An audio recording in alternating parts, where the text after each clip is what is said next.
ব্রাজিলকে বাজেভাবে হারিয়েছে ফ্রান্স। আনচেলত্তিকে নাকানি চোবানি খাইয়ে ফ্রান্সের বড় জয়। মুখে বড় কথা বললেও আরও একবার হার নিয়ে মাঠ ছাড়ল সেলেসাওরা। বিশ্বকাপের আগে হেরেই প্রস্তুতি শুরু করলো নেইমিহীন ভিনি রাফিনহারা। মাঠের বাইরে বড় বড় প্রবাদ, তবে মাঠের ফুটবলে সেটা পরিণত হয়েছে ফাঁকা আওয়াজে।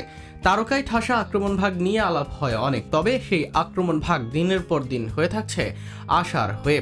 ফ্রান্সের বিপক্ষে পাওয়া গেল তার প্রমাণ। শেষ পর্যন্ত 2-1 গোলে হেরে যায় ব্রাজিল। ডিফেন্সে মিডের চেয়েও যেখানে হতশ্রী আক্রমণ ভাগ, ফক্সবার্গের জিলেট স্টেডিয়ামে কানায় কানায় পরিপূর্ণ। ব্রাজিল বনাম ফ্রান্স ম্যাচে কেউ স্বাগতিক নয়, কিন্তু তাতে দর্শকদের আগ্রহে কমতি ছিল না মোটেও। এক হাই ভোল্টেজ ম্যাচে দেখার জন্য বসেছিল তারা, যেখানে শুরুর হাফটা নিজেদের করে নিয়েছে ফ্রান্স দল। একদিকে প্রতিপক্ষ ফ্রান্স, তার উপর দলের ফ্রন্ট লাইনের প্রায় অর্ধেক খেলোয়াড় নেই। চাপটা বোধহয় শুরু থেকেই নিজেদের কাঁধে নিয়ে নেয় ব্রাজিল দল, আর যে কারণেই ম্যাচের শুরুর হাফটাই নিয়ন্ত্রণ চলে যায় বিশ্বকাপের ফাইনালিস্টদের হাতে। অলিস, ডেম্বেলে, এমবাপ্পেদের আক্রমণ সামলাতে হিমশিম খাচ্ছিল ব্রাজিল দল। বিশেষ করে রাইট উইং দিয়ে বেশি তৎপর থাকে ফ্রান্স, যেখানে অলিস ও ডেম্বেলে জুটি ব্রাজিলের ডিফেন্স ভাঙার চেষ্টা করেন। শুরুতে ডিফেন্সে ব্রাজিল কিছুটা সফল হয়, বেশ সলিডও মনে হচ্ছিল তাদের, তবে সেটাকে বেশিক্ষণ ধরে রাখতে পারেনি তারা। ম্যাচের 32 মিনিটে ফ্রান্স পায় তাদের আক্রমণের সুফল। মাঝমাঠে ক্যাসিমেরোকে প্রেস করে বল পায় ফ্রান্স, সেখান থেকে বল দেয়া হয় ব্যালনজয়ী ডেম্বেলের দিকে। ডেম্বেলে থ্রু বাড়ান কিলিয়ান এমবাপ্পের দিকে, দারুণ এক রান নিয়ে এমবাপ্পে করেন ঠান্ডা মাথার ফিনিশ। এডারসন এগিয়ে আসেন, তবে এমবাপ্পে ফুল ফিনিশ করে যেন জানিয়ে দেন কেন তিনি নতুন জেনারেশনের সেরাদের সেরা হিসেবে পরিচিত।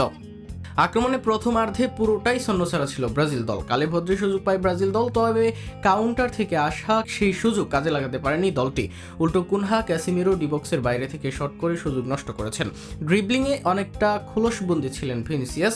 রাফিনিয়া বা মার্টিনেল্লি সুযোগের করতে পারেননি সদ্ব্যবহার, ফলে 1 গোলে পিছিয়ে থেকেই বিরতিতে যেতে হয় ব্রাজিল দলকে। দ্বিতীয়ার্ধে এসে গোছানো ফুটবল খেলেও ব্রাজিল দল গোলবার মুখে আক্রমণও করে তারা, তবে সেভাবে সুযোগ তৈরি করতে পারছিল না। উল্টো ম্যাচের 65 মিনিটে বিপদ হানা দেয় তাদের।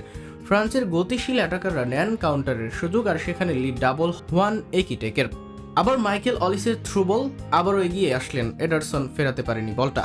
ম্যাচের 55 মিনিটে ব্রাজিলের আশা হয়ে আসা ফ্রান্সের সেন্টার ব্যাকের লাল কার্ড, লাস্ট ম্যান ফাউলের উপমেকানো লাল কার্ড দেখলে 10 জনের দল হয় ফ্রান্স। তবে সেই ফ্রান্সের কাছেও 1 গোল হজম করে ব্রাজিল দল। গোল হজম করে অবশ্যই 1 গোল শোধ দেয় সেলেসাওরা। 73 মিনিটে আদায় করা ফ্রি কিক থেকে পাওয়া গোল করেন সেন্টার ব্যাক ব্রেমার। দলে ফেরা ব্রেমারকে অ্যাসিস্ট করেন বদলি নামা পাবলো হেনরিক। তবে এরপর হেনরিকের ক্রস থেকে আরও 1 গোলের সুযোগ ছিল ব্রেমারের। বিশেষ করে 90 মিনিটে তার ভলি করা তৈরি করেছিল গোলের সুযোগ। ম্যাচের অতিরিক্ত সময়ে সহজ সুযোগ পেয়েও বাইরে মারেন ভিনিসিয়াস, তাতে আর ম্যাচে ফেরা হয় না ব্রাজিলের। হেরে করতে হয় ম্যাচ শেষ। এই হার থেকে শিক্ষা নিয়ে আগামী দিনে দলকে কিভাবে সামলান কার্লো, এটাই এখন বড় দেখার বিষয়।